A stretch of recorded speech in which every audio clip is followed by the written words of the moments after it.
Let's check in with meteorologist Andrew Brightman right now. Andrew, these Santa Ana winds, they're known for whipping up a lot of these fires around Southern California. Yeah, it's when you have dry air, strong winds, and then just a lot of dried out shrubbery. It doesn't take that much, Brian, to really get these fires start whipping very quickly here. Another image of just seeing some of these devastating fires. A live picture here of the Eaton fire as we continue to just see these winds whipping here across portions of Southern California in and around Los Angeles. You can see a house here on fire, and again, they've had red flag warnings over the past couple of days. It's been very dry and also very windy. I'm going to talk about some of the processes coming together, why we've seen such devastation here.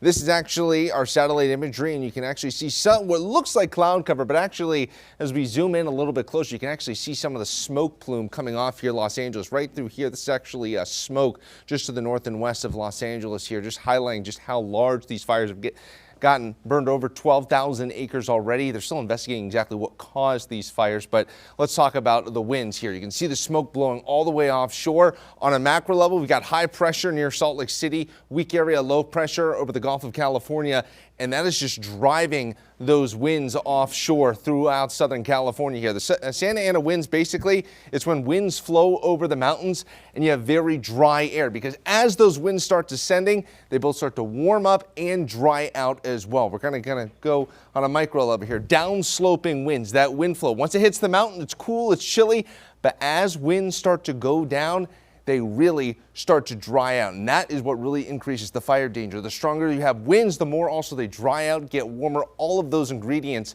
start coming together and becomes a very combustible situation. Just talking about some of those wind gusts here, let me zoom in a little bit closer in around Los Angeles. As we get close to portions of the San Gabriel Mountains, it really has been incredible. Some of those wind gusts that we've been seeing here, some places as high as 100 miles an hour just to the north and east of Los Angeles. Right now, these are the current wind gusts that we've been seeing, over 60 miles an hour in some spots, 65 miles an hour. So those are the strong winds. And then when we talk about the humidity, we have a very dry atmosphere as well. As we zoom in here, very, very low dew point and relative humidity, just indicating how dry this air is currently across portions of Southern California.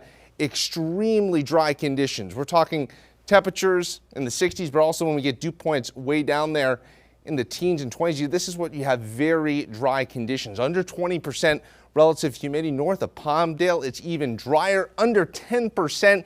These are extremely dry conditions, getting warmer, and those gusty winds, Brian, they all come together for an extremely dangerous situation across portions of Southern California. Yeah, it is something that they have never seen something like that there before, and hopefully they'll get a handle of that. 0% contained right now, and a great way to break it down for us. Andrew, thank you.